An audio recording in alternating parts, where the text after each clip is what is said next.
Thank you very much, please. Those are friendly truckers. They're on our side. It's almost a celebration in a way. Please, sit down, please. The First Lady and I are thrilled to welcome you this afternoon for our second event, recognizing extraordinary Americans who have responded to the invisible enemy. We know what the invisible enemy is. We've learned a lot. With exceptional bravery and commitment and love, and we appreciate it very much. Great job. Fantastic job. In the midst of this pandemic, our nation has been united in grief and in prayer for the precious lives that have been lost. We've also come together in awe and admiration for the heroism and patriotism that we're witnessing all across our country. Here with us today is Amy Ford, a nurse of 17 years from Williamson, West Virginia. Great state. Where is Amy? Hi, Amy. Weeks ago, after telling her children she loved them, Amy got on a plane for the first time in her life and traveled to New York to help. For the past 42 days, she's been working 12-hour shifts in the intensive care units of Kings County Hospital Center in Brooklyn. I know it well. I know that building well. I passed it many, many times. And Amy has been serving the coronavirus patients around the clock. She once held the hand of an elderly patient all night long just so the woman would not feel alone. Boy, that's something. Thank you, Amy. That's incredible. I want to thank you for what you've done. What a great story. I've heard about this story. Please come up and say a few words. Please, Amy. That's great.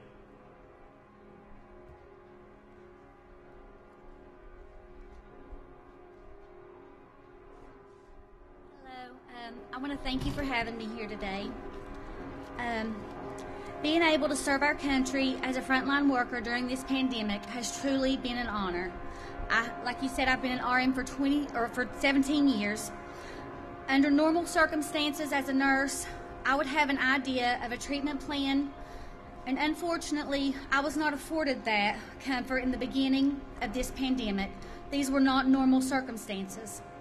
There were times of trial and error and a whole lot of prayer. I had to adapt to a new way of nursing. One where treatment was still unknown. One where families had to trust my word and I had to prove that my word was trustworthy. One where I could only provide comfort by holding my patient's hand because I could no longer give comfort with numbers and statistics of success rates. Those were unavailable in the beginning. I provided families comfort through FaceTime calls, holding my phone up to a patient's ear, hoping that by hearing their loved one's voice, it would in turn give them comfort as well. This experience has been one of the most emotionally challenging things that I've ever been through, but it has made me a better person in the end. There is a light at the end of the tunnel. We are beginning to see progress, and we are starting to see stories of success. This virus may have initially caught our great nation off guard, but we will overcome this and we will prevail. Thank you. Amy, did you ever catch the virus? Did you ever? No. You never got it. So with all of that long hours and with very, very sick people, you never caught the virus. No, sir. What do you attribute that to? PPE. Oh, really good. Good protection. We have had protection. So you feel, so you've had great protection. I have. So you feel that if you have the protection, you won't catch it. You feel that? I feel that's what's protected me. That is fantastic. Good. Yes. Wow. And I have not had any me personally, I have not had any shortage of PPE. And your coworkers, do they? Not at the hospital that I'm at, no. That's incredible. So you all have very good equipment, as the expression goes, right? The gowns and the masks, everything. Thank you very much, Amy. Thank you. That's great. Amazing.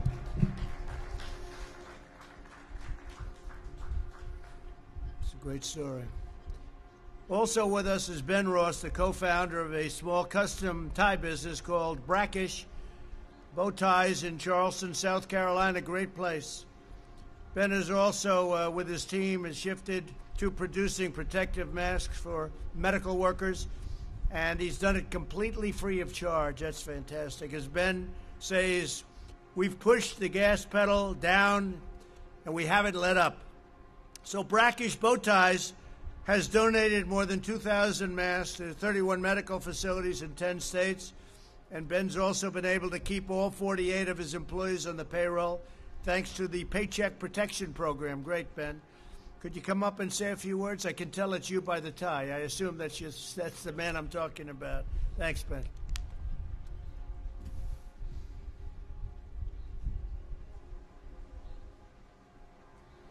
Thank you so much, Mr. President. Thank it is you. truly an honor to be here. Thank you, Ben.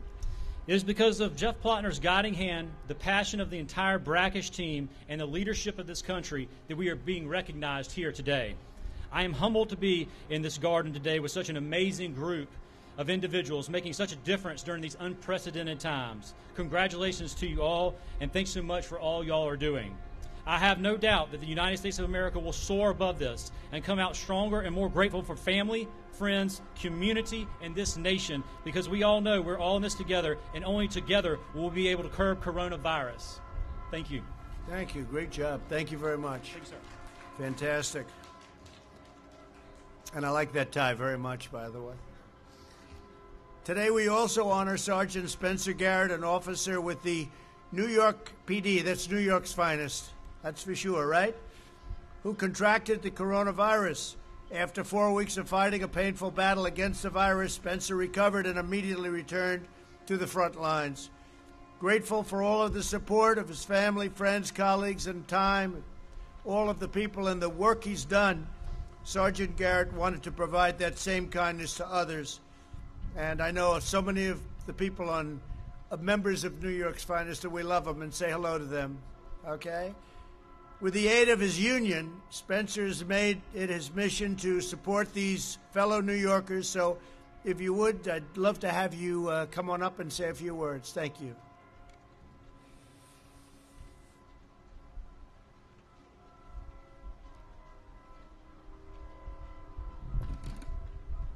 Good afternoon. First, I'd like to start by thanking President Trump and the First Lady for their unwavering support of the NYPD. Thank you. As one of your hometown cops, I thank you for your leadership during these uncertain times. On March 29th, I tested positive for COVID-19. Breaking the news to my parents, Janet and James, my brothers, Lee and Sam, and to my 8-year-old daughter, Liana, was downright scary. I saw the fear in their eyes. I looked at my daughter, and I assured her Daddy wasn't going anywhere. After a vigorous 1-month fight, I returned to duty in late April. After the experience with the virus, I felt compelled to help the residents of the housing developments that I patrol in East Harlem, New York. We are all in this fight together. Almost 6,000 uniformed and civilian members of the NYPD contracted COVID-19. Unfortunately, some of those members didn't make it home to their loved ones. Handing out N95 masks and engaging in important dialogue by educating the residents that not only do not have support and access to PPE hit close to home for me. Excuse me. I am honored to be here. I am honored to be an NYPD sergeant, and most of all, I am honored to be an American. God bless police officers, first responders, and all of the frontline workers around the country. Thank you. So how was that? You went through that process, and it took quite a while. It took longer than you would have thought. It took almost 4 weeks, sir. And what was it, just complications? Complications. I'm an asthmatic, so it was a little more difficult for me. Oh, I see. And took a little extra care, but my daughter was there for me. She helped me out a lot, and she's my hero. That's fantastic. Thank you. You're my hero. Thank you, sir. Thank you. Say hello to everybody. I will. Thank you. It's great.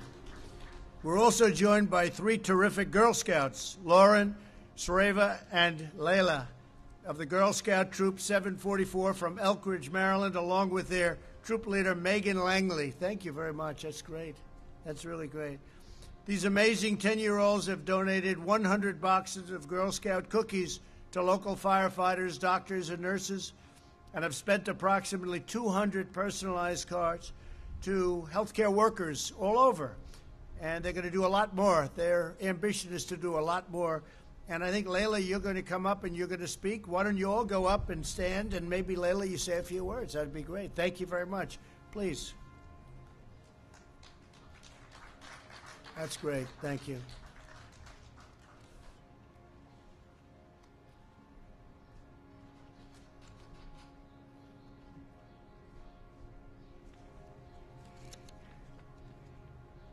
Hello, my name is Layla Khan with Troop Girl Scout Troop 744. I just wanted to say thank you, Mr. President. It is an honor to have been invited to the White House, and it has been a very exciting day. We'd like to first thank you and your staffers for ensuring our safety today. We appreciate all the safety measures that were put into place.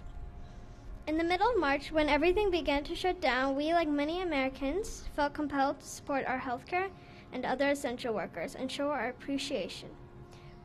We donated cases of cookies to our local firehouses and hospitals, and we made cards to mail to hospitals in our community. Our troop has a number of parents that are healthcare workers, so one of the parents helped to take our personalized cards and place them on the lockers of doctors, nurses, and other essential workers throughout Children's National Hospital. While we are honored that the troop was invited to be here today, we know we are just part of the millions of other children out there that are doing amazing things to support their community, their friends, and their family. It is a privilege to be here representing all of them. They've made cards, painted pictures, held virtual parties, and have demonstrated how we are all in this together. Our message is that everyone can do something, whether it is donating cookies, adjusting to distance learning, or just helping out our parents. We have come together to support each other during this uncertain time. Thank you for the opportunity to serve our community, our essential workers, and our country. Thank you very much. Thanks, Layla. What a great job. Thank you very much. Thank you. Thank you. Thank you very much, all three. Great job. Also with us today is Clay Young, a real estate developer and landlord from Jonesboro, Arkansas. That's a fantastic place. In March, one of Clay's small business tenants informed him that they were concerned that they would be unable to afford the rent. He immediately took the tenant's rent check, ripped it up, and then waived April's rent as well. Clay had only one condition. He said to his tenant, "Take care of your family and pay your employees. Just take care of those employees, please. We'll get through this together." And that's what's happening. Clay then told 11 more small business tenants that he'd waive their rent payments as well. With the help of PPP loans, many reopened the doors this week. They just reopened. So, Clay, I want to thank you very much on behalf of all of us in this country. And if you'd come up and say a few words, that's a great thing. Thank you, Clay.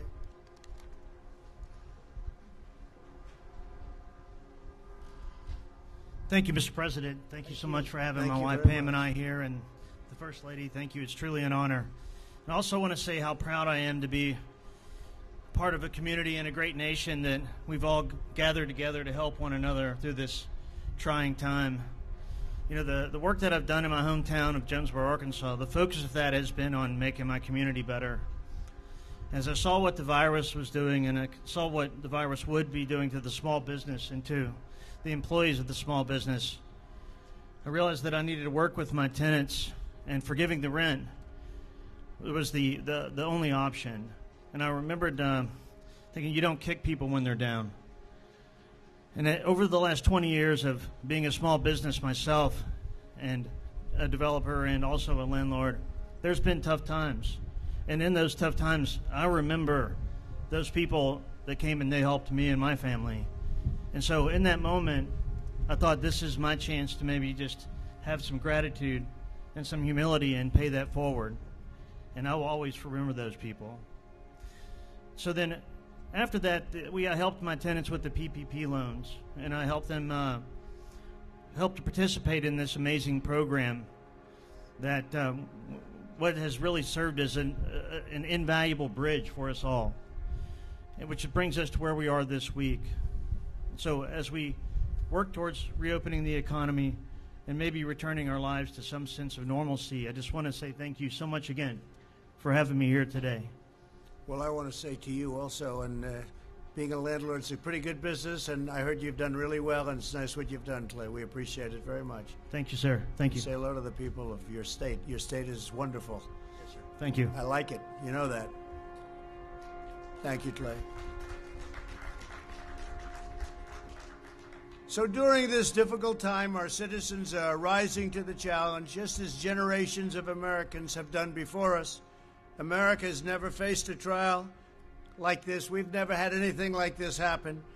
but we're going to endure, and we're going to thrive, and we're going to do better than ever before.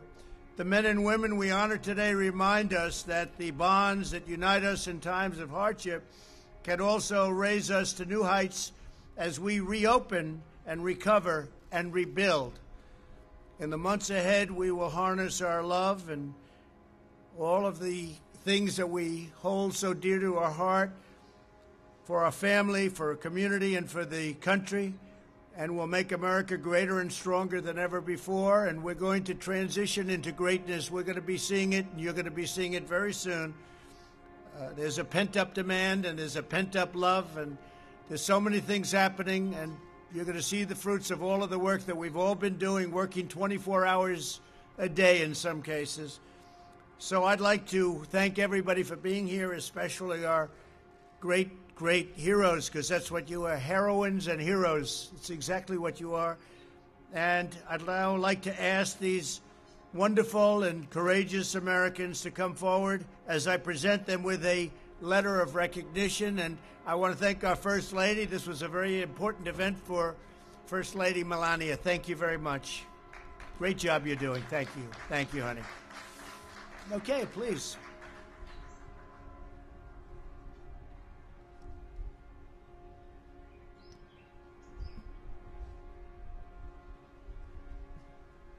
Amy Ford.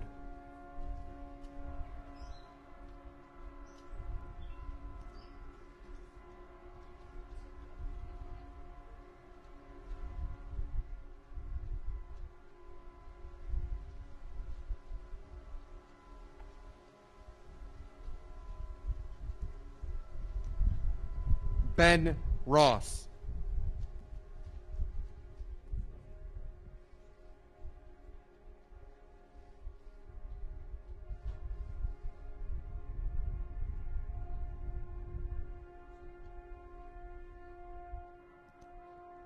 Sergeant Spencer Garrett.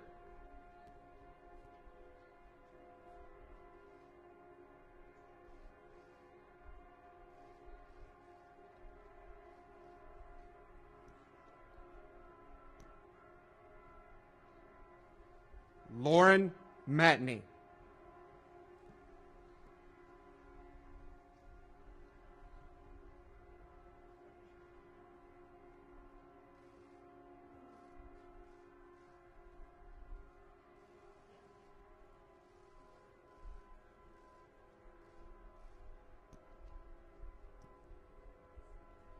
Shravya Annapareddy.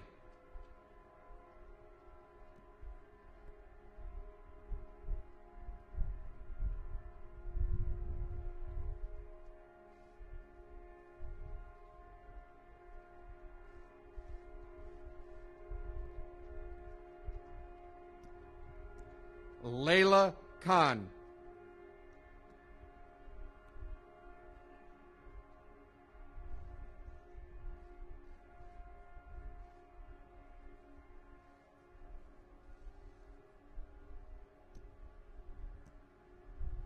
Clay Young.